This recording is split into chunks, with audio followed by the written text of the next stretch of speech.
Praise lord. ఈరోజు మన వాక్య ధ్యానం కోసం ఆదికాండము 1వ అధ్యాయం 27వ వచనం 28వ వచనం ఒకసారి నేను చదువుతున్నాను. దేవుడు తన స్వరూపమందు నరుని సృజించెను. దేవుడు స్వరూపమందు వారిని సృజించెను. స్త్రీని గాను పురుషుని గాను వారిని సృజించెను. దేవుడు వారిని ఆశీర్వదించెను.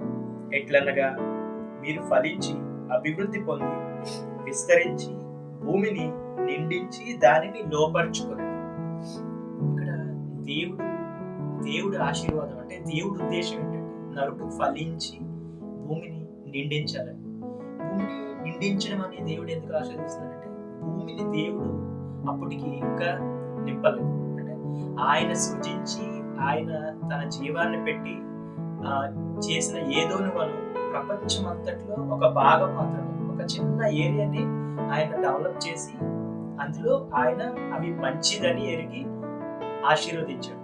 ఎలా ఆశీర్వదించాడు అంటే, మిగతా ప్రపంచాన్ని అంతా, మిగతా భూమిని అంతా ఇదే విధంగా ఆదాము ఆశీర్వాదకరంగా చేసి నింపాలని. యేసుక్రీస్తు దేవుడు ఎలా సృజించి ఎలా చేశాడో, దేవుడు ఎలా సృజించి ఏదోని వనాన్ని చేశాడో అదే విధంగా ఆదాము భూమి అంతటినీ నింపాలని ఆయన ఆశ.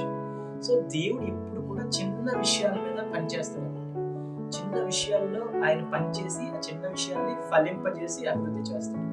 అలాగే ఆయన శిష్యుల విషయంలో కూడా, ఈవెన్ ఈ లోకపు ప్రభుత్వాలు కూడా ఏదైనా ఒక రూల్ ని దేశమంతా లేదంటే రాష్ట్రం అంతా ఇంప్లిమెంట్ చేయాలనుకున్నప్పుడు వారు ఒక చిన్న ఏరియాలో ముందు వారు చేయాలనుకున్నది చేస్తారు. చేసి దాని లోటుపాట్లు తెలుసుకుని అప్పుడు మొత్తం రాష్ట్రం అంతటా లేదంటే దేశం అంతటా ఆ రూల్ ని లేదంటే వారు చేయాలనుకున్న దాన్ని అప్లికబుల్ చేస్తారనమాట.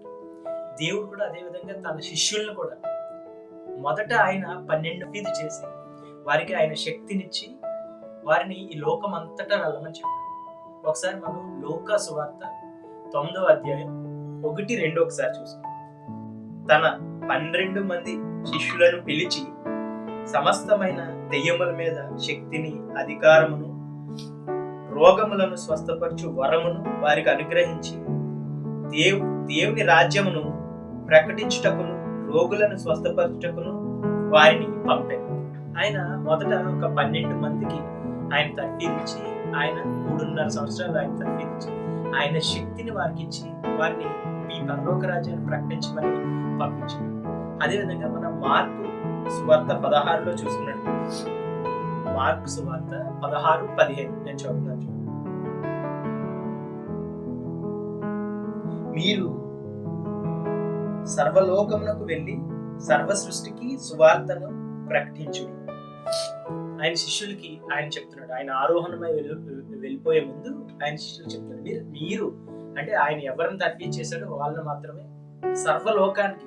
మొదట ఆయన ఏం చేశాడు, చిన్న చిన్న గ్రామాలకి శక్తినిచ్చి వారికి దెయ్యముల మీద, దురాత్మల మీద వెళ్ళగొట్టడానికి శక్తినిచ్చి చిన్న చిన్న గ్రామాలకి ఓన్లీ ఇశ్రాయేలీల్లో నశింపబడిన ఇశ్రాయేలీలు మాత్రమే ఆయన పంపబడ్డాడు.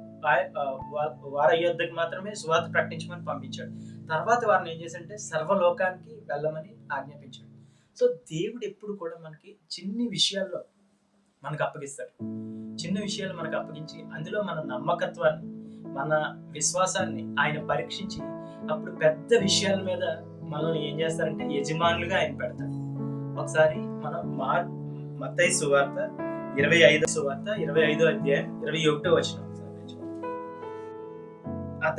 అతని యజమానుడు, బల నమ్మకమైన మంచి దాసుడా, నీవు ఈ కొంచెములో నమ్మకముగా ఉంటివి, నిన్ను అనేకమైన వాటి మీద నియమించెదను, నీ యజమానుని సంతోషములో పాలు పొందుమని అతనితో చెప్పాడు.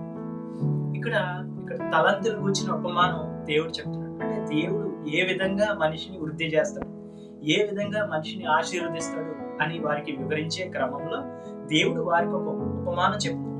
కొన్ని తలంతులు కొంతమందికి ఇచ్చాడు. అయితే అందులో ఎవరైతే తక్కువలో నమ్మకంగా ఉన్నారో, ఎవరైతే వారి యజమానిని విశ్వాసంగా నమ్మకంగా పనిచేశారో, తక్కువలో వారి నమ్మకత్వాన్ని వారు నిరూపించుకున్నారు, వారిని అనేక గ్రామాలకు వారిని ఏం చేస్తానని చెప్పాడు, యజమానులుగా చేస్తానని చెప్పాడు. సో ఏంటంటే మనం చిన్న విషయాల్లో మనం నమ్మకంగా ఏదైనా పని చిన్న విషయంలో చిన్న పనిలో మనం నమ్మకం ఉండదు, ఖచ్చితంగా మనం అనేకమైన వాటిలో మనల్ని యజమానులుగా అధిపతులుగా చేస్తాడు. ఎందుకంటే దేవుడు ఎప్పుడు కూడా చిన్న విషయాల్లోనే పనిచేస్తాడు. ఆయన ఏదోను వనాన్ని చూపించిన విధానం కానీ, ఆయన శిష్యులని ఆయన తర్ఫీదు చేసుకున్న విధానం కానీ, లేదంటే ఆయన చెప్పిన ఉపమాన రీతిగా చెప్పిన విధానం, ఆయన చిన్న విషయంలో ఎవరైతే నమ్మకత్వాన్ని ప్రదర్శిస్తారో వారికి అనేక వాటి మీద యజమానులుగా చేస్తారు. అట్టి కృప మనకి దేవుడు ఈ రోజు నుంచి అందరికీ దయచేయండి.